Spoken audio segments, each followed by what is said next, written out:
ನಮಸ್ಕಾರ ಗೆಳೆಯರಿ, stock market Kannada ಚಾನಲ್ಗೆ ಸ್ವಾಗತ ಸುಸ್ವಾಗತ.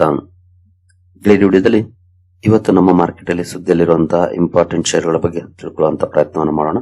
ನಿನ್ನೆ ಹಾಗೂ ಮೊನ್ನೆ ಹಲವು ಕಂಪನಿಗಳ ರಿಸಲ್ಟ್ ನ ಕವರ್ ಮಾಡಿದ್ದೀನಿ. ಅವುಗಳನ್ನ ಮತ್ತೆ ನಾನು ರಿಪೀಟ್ ಮಾಡೋದಿಲ್ಲ.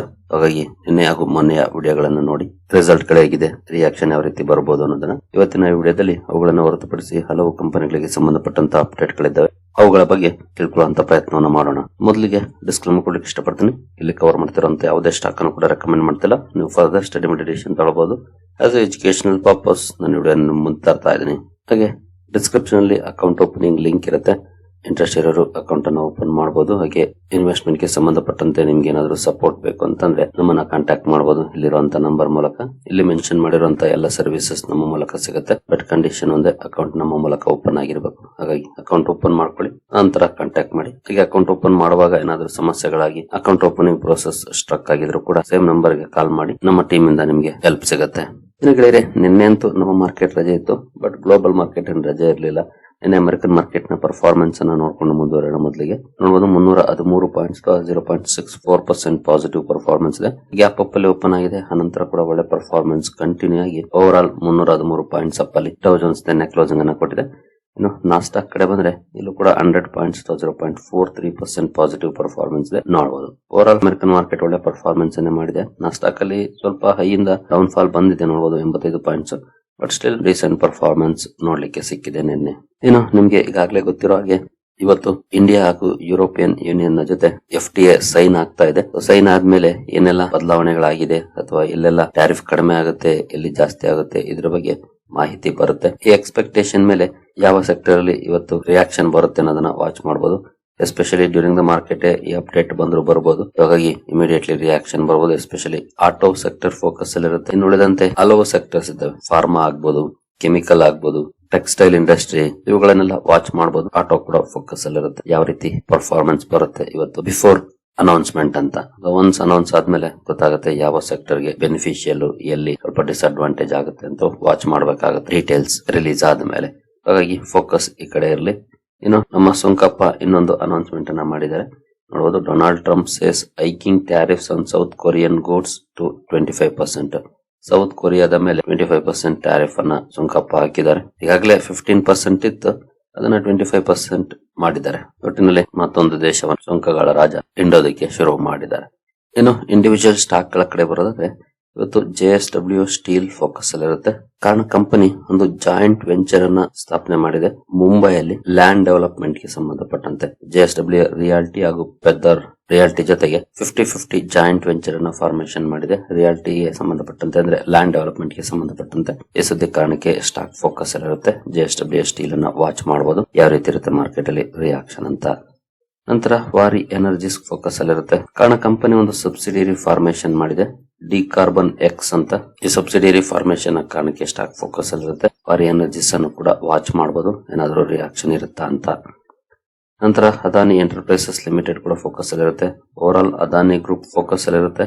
ಅಂದ್ರೆ ಶುಕ್ರವಾರ ಒಂದು ಸುದ್ದಿ ಬಂತು, ಅಮೆರಿಕದ SEC ಅಲ್ಲಿನ ಕೋರ್ಟ್ ಅಲ್ಲಿ ಅನುಮತಿ ಕೇಳ್ತಾ ಇದೆ ಇವರಿಗೆ ಸಮನ್ಸ್ ಅನ್ನ ಇಶ್ಯೂ ಮಾಡ್ಲಿಕ್ಕೆ ಇಮೇಲ್ ಮೂಲಕ ಅನ್ನುವಂತ ಸುದ್ದಿಯನ್ನು ನೋಡಿದ್ವಿ.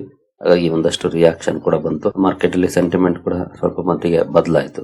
ಹಾಗಾಗಿ ಇವತ್ತು ಯಾವ ರೀತಿ ಪರ್ಫಾರ್ಮೆನ್ಸ್ ಬರುತ್ತೆ ವಾಚ್ ಮಾಡಬಹುದು. ಜೊತೆಗೆ ಕಂಪನಿ ಒಂದು ಅಕ್ವಿಸಿಷನ್ ಅನೌನ್ಸ್ ಮಾಡಿದೆ. FSTC ಅಲ್ಲಿ ಸುಮಾರು 72% ಸ್ಟೇಕ್ ಅನ್ನು ತಗೊಳ್ಳುವಂತ ಅನೌನ್ಸ್ಮೆಂಟ್ ಅನ್ನ ಮಾಡಿದೆ. ಈ ಅಕ್ವಿಸಿಷನ್ ಕಾರಣಕ್ಕೆ ಕೂಡ ಸ್ಟಾಕ್ ಫೋಕಸ್ ಅಲ್ಲಿರುತ್ತೆ. ಅದಾನಿ ಎಂಟರ್ಪ್ರೈಸಸ್ ಅನ್ನು ಕೂಡ ವಾಚ್ ಮಾಡಬಹುದು. ಓವರ್ ಆಲ್ ಅದಾನಿ ಗ್ರೂಪ್ ನ ಷೇರುಗಳನ್ನ ವಾಚ್ ಮಾಡಬಹುದು ಇವತ್ತು ಯಾವ ರೀತಿ ಇರುತ್ತೆ ರಿಯಾಕ್ಷನ್ ಅಂತ. ನಂತರ ವೇದಾಂತ ಲಿಮಿಟೆಡ್ ಕೂಡ ಫೋಕಸ್ ಅಲ್ಲಿರುತ್ತೆ. ಕಾರಣ ಕಂಪನಿ ಒಂದು ಅನೌನ್ಸ್ಮೆಂಟ್ ಅನ್ನ ಮಾಡಿದೆ. ಅಂಬೆ 2A ವೆಲ್ ಅಲ್ಲಿ ಹೈಡ್ರೋಕಾರ್ಬನ್ ಗ್ಯಾಸ್ ಡಿಸ್ಕವರಿ ಆಗಿರೋ ಬಗ್ಗೆ ಮಾಹಿತಿಯನ್ನ ಕೊಟ್ಟಿದೆ. ಈ ಸುದ್ದಿ ಕಾರಣಕ್ಕೆ ವೇದಾಂತ ಲಿಮಿಟೆಡ್ ಕೂಡ ಫೋಕಸ್ ಅಲ್ಲಿರುತ್ತೆ. ಇದನ್ನು ಸಹ ವಾಚ್ ಮಾಡಬಹುದು ಯಾವ ರೀತಿ ಇರುತ್ತೆ ಇದಕ್ಕೆ ರಿಯಾಕ್ಷನ್ ಅಂತ. ನಂತರ ಟೊರೆಂಟ್ ಫಾರ್ಮಾಸ್ಯೂಟಿಕಲ್ಸ್ ಕೂಡ ಸುದ್ದಿಯಲ್ಲಿರುತ್ತೆ. ಕಾರಣ ಕಂಪನಿಯ ದಹೇಜ್ ಪ್ಲಾಂಟ್ ಅಲ್ಲಿ USFDA ಇನ್ಸ್ಪೆಕ್ಷನ್ ಇತ್ತು. ಇನ್ಸ್ಪೆಕ್ಷನ್ ಕಂಪ್ಲೀಟ್ ಆಗಿದೆ ವಿತ್ 0 ಅಬ್ಸರ್ವೇಷನ್. ಈ ಸುದ್ದಿ ಕಾರಣಕ್ಕೆ ಟೊರೆಂಟ್ ಫಾರ್ಮಾ ಕೂಡ ಸುದ್ದಿಯಲ್ಲಿರುತ್ತೆ. ಇದನ್ನು ಸಹ ವಾಚ್ ಮಾಡಬಹುದು, ಏನಾದ್ರೂ ರಿಯಾಕ್ಷನ್ ಇರುತ್ತಾ ಸ್ಟಾಕ್ ಅಲ್ಲಿ ಇವತ್ತು ಅಂತ. ನಂತರ ಇನ್ಫೋಸಿಸ್ ಕೂಡ ಫೋಕಸ್ ಅಲ್ಲಿರುತ್ತೆ. ಕಾರಣ ಕಂಪನಿ ಜ್ಯೂರಿಚ್ ಅಲ್ಲಿ ಹೊಸ ಆಫೀಸ್ ಅನ್ನ ಸ್ಟಾರ್ಟ್ ಮಾಡ್ತಾ ಇದೆ. ಎಂಟರ್ಪ್ರೈಸ್ AI ಇನಿಷಿಯೇಟಿವ್ಸ್ ಗೆ ಸಂಬಂಧಪಟ್ಟಂತೆ ಕೆಲಸವನ್ನ ಮಾಡ್ಲಿಕ್ಕೆ ಜ್ಯೂರಿಚ್ ಅಲ್ಲಿ ಹೊಸ ಆಫೀಸ್ ಓಪನ್ ಮಾಡ್ತಾ ಇದೆ. ಈ ಸುದ್ದಿ ಕಾರಣಕ್ಕೆ ಇನ್ಫೋಸಿಸ್ ಅನ್ನು ಕೂಡ ವಾಚ್ ಮಾಡಬಹುದು ಇವತ್ತು. ನಂತರ ವರುಣ್ ಬೇವರೇಜಸ್ ಸುದ್ದಿಯಲ್ಲಿರುತ್ತೆ. ಕಾರಣ ಕಂಪನಿ ತಾಂಜೇನಿಯಾದಲ್ಲಿ ಒಂದು ಒಪ್ಪಂದವನ್ನು ಮಾಡಿಕೊಂಡಿತ್ತು ಈ ಹಿಂದೆ. ಆ ಒಪ್ಪಂದವನ್ನು ಟರ್ಮಿನೇಟ್ ಮಾಡಿದೆ, ಅಂದ್ರೆ ಕ್ಯಾನ್ಸಲ್ ಮಾಡ್ಕೊಂಡಿದೆ. ಈ ಸುದ್ದಿ ಕಾರಣಕ್ಕೆ ಸೆಬಿ ವಾರ್ನಿಂಗ್ ಲೆಟರ್ ಅನ್ನು ಕೂಡ ಕೊಟ್ಟಿದೆ. ಈ ಕಾರಣದಿಂದ ಸ್ಟಾಕ್ ಫೋಕಸ್ ಅಲ್ಲಿ ಇರುತ್ತೆ. ವಾಚ್ ಮಾಡಬಹುದು ವರುಣ್ ಬೆವರೇಜಸ್ ಅನ್ನ ಯಾವ ರೀತಿ ಇರುತ್ತೆ, ಇದರ ಇಂಪ್ಯಾಕ್ಟ್ ಸ್ಟಾಕ್ ಅಲ್ಲಿ ಇವತ್ತು ಅಂತ. ನಂತರ ಝೈಡಸ್ ಲೈಫ್ ಸೈನ್ಸಸ್ ಕೂಡ ಸುದ್ದಿಯಲ್ಲಿರುತ್ತೆ. ಹಾಗೇನಿದು ಕೂಡ USFDA ಕಾರಣಕ್ಕೆ ಸುದ್ದಿಯಲ್ಲಿರುತ್ತೆ. ಕಂಪನಿಯ ಅಂಕಲೇಶ್ವರ್ ಪ್ಲಾಂಟ್ ಅಲ್ಲಿ USFDA ಇನ್ಸ್ಪೆಕ್ಷನ್ ಇತ್ತು. ವಿತ್ 3 ಅಬ್ಸರ್ವೇಷನ್ ಇನ್ಸ್ಪೆಕ್ಷನ್ ಕಂಪ್ಲೀಟ್ ಆಗಿದೆ. ಈ ಸುದ್ದಿ ಕಾರಣಕ್ಕೆ ಝೈಡಸ್ ಲೈಫ್ ಸೈನ್ಸಸ್ ಅವರು ಕೂಡ ವಾಚ್ ಮಾಡಬಹುದು ಯಾವ ರೀತಿ ಇರುತ್ತೆ ಇದರ ಇಂಪ್ಯಾಕ್ಟ್ ಸ್ಟಾಕ್ ಅಲ್ಲಿ ಅಂತ. ನಂತರ ಅರಬಿಂದೋ ಫಾರ್ಮಾ ಕೂಡ ಸುದ್ದಿಯಲ್ಲಿರುತ್ತೆ. ಕಾರಣ ಕಂಪನಿ ಫಿಲಿಪೈನ್ಸ್ ಅಲ್ಲಿ ಕಂಪನಿಯ ಸಬ್ಸಿಡಿಯರಿ ಫಾರ್ಮೇಶನ್ ಮಾಡಿದೆ, ಅರಬಿಂದೋ ಫಾರ್ಮಾ ಫಿಲಿಪೈನ್ಸ್ ಅಂತ. ಈ ಕಾರಣಕ್ಕೆ ಸ್ಟಾಕ್ ಫೋಕಸ್ ಅಲ್ಲಿರುತ್ತೆ. ಅರಬಿಂದೋ ಫಾರ್ಮಾ ಕೂಡ ವಾಚ್ ಮಾಡಬಹುದು, ಏನಾದ್ರೂ ರಿಯಾಕ್ಷನ್ ಇರುತ್ತಾ ಈ ಸುದ್ದಿಗೆ ಸಂಬಂಧಪಟ್ಟಂತೆ ಅಂತ. ನಂತರ ಅಕಮ್ ಡ್ರಗ್ಸ್ ಅಂಡ್ ಫಾರ್ಮಾ ಕೂಡ ಸುದ್ದಿಯಲ್ಲಿರುತ್ತೆ. ಕಾರಣ ಕಂಪನಿಗೆ ಯುರೋಪಿಯನ್ ಯೂನಿಯನ್ ಇಂದ GMP ಸರ್ಟಿಫಿಕೇಟ್ ಸಿಕ್ಕಿದೆ, ಅಂದ್ರೆ good manufacturing practices GMP certificate ಸಿಕ್ಕಿದೆ ಕಂಪನಿಯ ಹರಿದ್ವಾರ್ ಪ್ಲಾಂಟ್ ಗೆ. ಈ ಸುದ್ದಿ ಕಾರಣಕ್ಕೆ ಅಕಮ್ ಡ್ರಗ್ಸ್ ಅನ್ನು ಕೂಡ ವಾಚ್ ಮಾಡಬಹುದು, ಏನಾದ್ರು ರಿಯಾಕ್ಷನ್ ಇರುತ್ತಾ ಸ್ಟಾಕ್ ಅಲ್ಲಿ ಅಂತ. ನಂತರ ಅರ್ಬನ್ ಕಂಪನಿ ಕೂಡ ಸುದ್ದಿಯಲ್ಲಿರುತ್ತೆ. ಅರ್ಬನ್ ಕಂಪನಿಯ ಜೊತೆ ಅಂಬರ್ ಎಂಟರ್ಪ್ರೈಸಸ್ ಕೂಡ ಸುದ್ದಿಯಲ್ಲಿರುತ್ತೆ. ಎರಡು ಸ್ಟಾಕ್ ಗಳು ಒಂದೇ ಸುದ್ದಿ ಕಾರಣಕ್ಕೆ ಫೋಕಸ್ ಆಗಿರ್ತವೆ. ಕಾರಣ urban company and Ambar enterprises ಎರಡು ಕೂಡ ಒಪ್ಪಂದವನ್ನ ಮಾಡ್ಕೊಂಡಿದ್ದಾವೆ. ನೇಟಿವ್ ಬ್ರಾಂಡ್ ನಡಿ ಪ್ರಾಡಕ್ಟ್ಸ್ ಅನ್ನು ಮ್ಯಾನುಫ್ಯಾಕ್ಚರಿಂಗ್ ಅಂಡ್ ಸಪ್ಲೈ ಮಾಡೋ ಒಪ್ಪಂದವನ್ನ ಮಾಡ್ಕೊಂಡಿದ್ದಾವೆ. ಈ ಸುದ್ದಿ ಕಾರಣಕ್ಕೆ ಈ ಎರಡು ಸ್ಟಾಕ್ ಗಳು ಫೋಕಸ್ ಅಲ್ಲಿರ್ತವೆ. ಎರಡನ್ನು ಕೂಡ ವಾಚ್ ಮಾಡಬಹುದು ಯಾವ ರೀತಿ ಇರುತ್ತೆ ಮಾರ್ಕೆಟ್ ಅಲ್ಲಿ ರಿಯಾಕ್ಷನ್ ಎರಡು ಸ್ಟಾಕ್ ಗಳಲ್ಲಿ ಅಂತ. ನಂತರ ಅಕ್ಮೆ ಸೋಲಾರ್ ಹೋಲ್ಡಿಂಗ್ಸ್ ಕೂಡ ಸುದ್ದಿಯಲ್ಲಿರುತ್ತೆ. ಕಾರಣ ಕಂಪನಿ ಗುಜರಾತ್ ಅಲ್ಲಿ 4 ಮೆಗಾವ್ಯಾಟ್ ಪವರ್ ಪ್ರಾಜೆಕ್ಟ್ ಕಮಿಷನಿಂಗ್ ಅನ್ನ ಮಾಡಿದೆ, ಅಂದ್ರೆ ಕೆಲಸ ಸ್ಟಾರ್ಟ್ ಆಗಿದೆ ಈಗಲ್ಲಿ. ಈ ಸುದ್ದಿ ಕಾರಣಕ್ಕೆ ಅಕ್ಮೆ ಸೋಲಾರ್ ಹೋಲ್ಡಿಂಗ್ಸ್ ಅನ್ನು ಕೂಡ ವಾಚ್ ಮಾಡಬಹುದು, ಏನಾದರೂ ರಿಯಾಕ್ಷನ್ ಇರುತ್ತಾ ಅಂತ. ನಂತರ ಕೇಸರ್ ಇಂಡಿಯಾ ಲಿಮಿಟೆಡ್ ಕೂಡ ಸುದ್ದಿಯಲ್ಲಿರುತ್ತೆ. ಕಾರಣ ಕಂಪನಿ ನಾಗಪುರ ಅಲ್ಲಿ 9 ಎಕರೆ ಲ್ಯಾಂಡ್ ಅಕ್ವೈರ್ ಮಾಡಿದೆ. ಸುಮಾರು 200 ಕೋಟಿ GDV ಇರುವಂತದ್ದು ಅಂತ ಹೇಳಲಾಗ್ತಿದೆ. GDV ಅಂದ್ರೆ ಗ್ರಾಸ್ ಡೆವಲಪ್ಮೆಂಟ್ ವ್ಯಾಲ್ಯೂ. ಈ ಲ್ಯಾಂಡ್ ಅಕ್ವಿಸಿಷನ್ ಕಾರಣಕ್ಕೆ ಸ್ಟಾಕ್ ಫೋಕಸ್ ಅಲ್ಲಿರುತ್ತೆ. ಕೇಸರ್ ಇಂಡಿಯಾ ಲಿಮಿಟೆಡ್ ಅನ್ನು ಕೂಡ ವಾಚ್ ಮಾಡಬಹುದು ಯಾವ ರೀತಿ ಇರುತ್ತೆ ಮಾರ್ಕೆಟ್ ರಿಯಾಕ್ಷನ್ ಸ್ಟಾಕ್ ಅಲ್ಲಿ ಇವತ್ತು ಅಂತ. ನಂತರ HCL ಟೆಕ್ನಾಲಜೀಸ್ ಕೂಡ ಸುದ್ದಿಯಲ್ಲಿರುತ್ತೆ. ಕಾರಣ ಕಂಪನಿ ಸಿಂಗಪುರ್ ಬೇಸ್ಡ್ ಸಿನರ್ಜಿಕ್ ಸೊಲ್ಯೂಷನ್ಸ್ ಅನ್ನುವಂತ ಒಂದು ಕಂಪನಿಯನ್ನು ಅಕ್ವೈರ್ ಮಾಡುವಂತ ನಿರ್ಧಾರವನ್ನು ಅನೌನ್ಸ್ ಮಾಡಿದೆ. ಇದು ಸಿಂಗಪುರಿಯನ್ ಡಾಲರ್ಸ್ ಅಲ್ಲಿ ಅಂದ್ರೆ 19 ಮಿಲಿಯನ್ ಸಿಂಗಪುರಿಯನ್ ಡಾಲರ್ಸ್ ಗೆ ಈ ಅಕ್ವಿಸಿಷನ್ ಅನ್ನ ಮಾಡ್ತಾ ಇದೆ. ಈ ಸುದ್ದಿ ಕಾರಣಕ್ಕೆ HCL ಟೆಕ್ ಅನ್ನು ಕೂಡ ವಾಚ್ ಮಾಡಬಹುದು ಈ ಅಕ್ವಿಸಿಷನ್ ಗೆ ಮಾರ್ಕೆಟ್ ಯಾವ ರೀತಿ ರಿಯಾಕ್ಟ್ ಮಾಡುತ್ತೆ ಅಂತ. ಇನ್ನು ಗ್ರಾವಿಟಾ ಇಂಡಿಯಾ ಲಿಮಿಟೆಡ್ ಕೂಡ ಸುದ್ದಿಯಲ್ಲಿರುತ್ತೆ.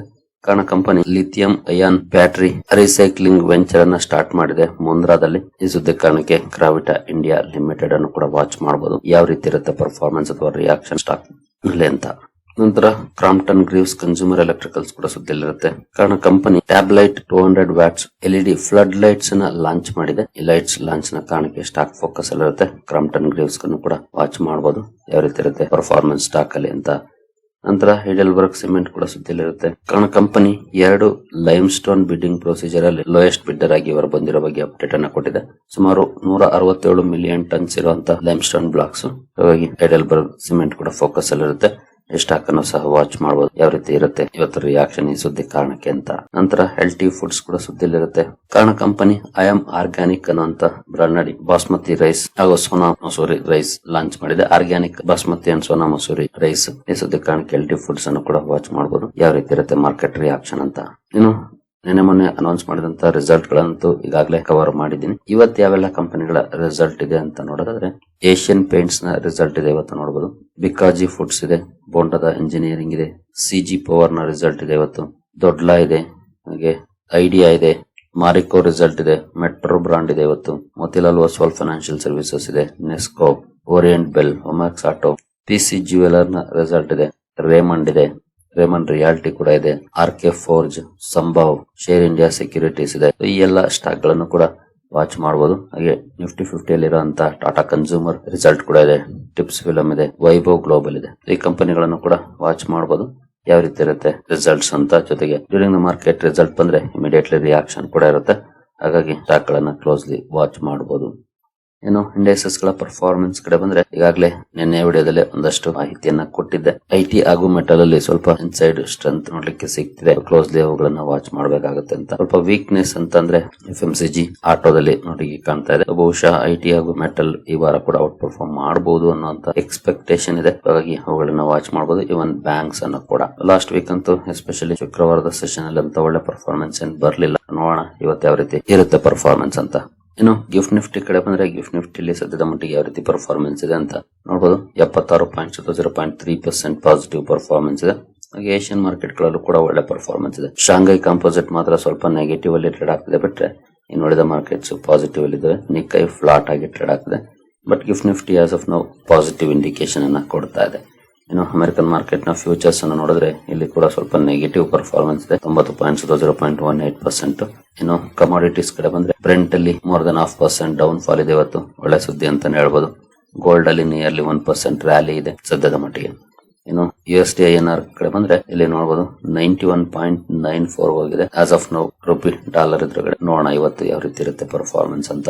As of now indication positive ಇದೆ ಏಷ್ಯನ್ ಮಾರ್ಕೆಟ್ಸ್ ಇಂದ, ಹಾಗೆ ನಮ್ಮ ಗಿಫ್ಟ್ ನಿಫ್ಟಿ ಇಂದ. Let's hope for the best. ಸರಿ ಗೆಳೆಯರಿ, ಈ ಎಲ್ಲ ಅಪ್ಡೇಟ್ಸ್ ನಿಮ್ಗೆ ಇಷ್ಟ ಆಗಿದೆ ಅನ್ಕೊಳ್ತೀನಿ. ಹಾಗೆ ಅಕೌಂಟ್ ಓಪನಿಂಗ್ ಲಿಂಕ್ ಡಿಸ್ಕ್ರಿಪ್ಷನ್ ಇರುತ್ತೆ, ಅಕೌಂಟ್ ಅನ್ನು ಓಪನ್ ಮಾಡ್ಕೊಳ್ಬಹುದು. ಮುಂದಿನ ವಿಡಿಯೋದಲ್ಲಿ ಸಿಗೋಣ. ಅಲ್ಲಿವರೆಗೂ ಜೈ ಹಿಂದ್, ಜೈ ಕರ್ನಾಟಕ.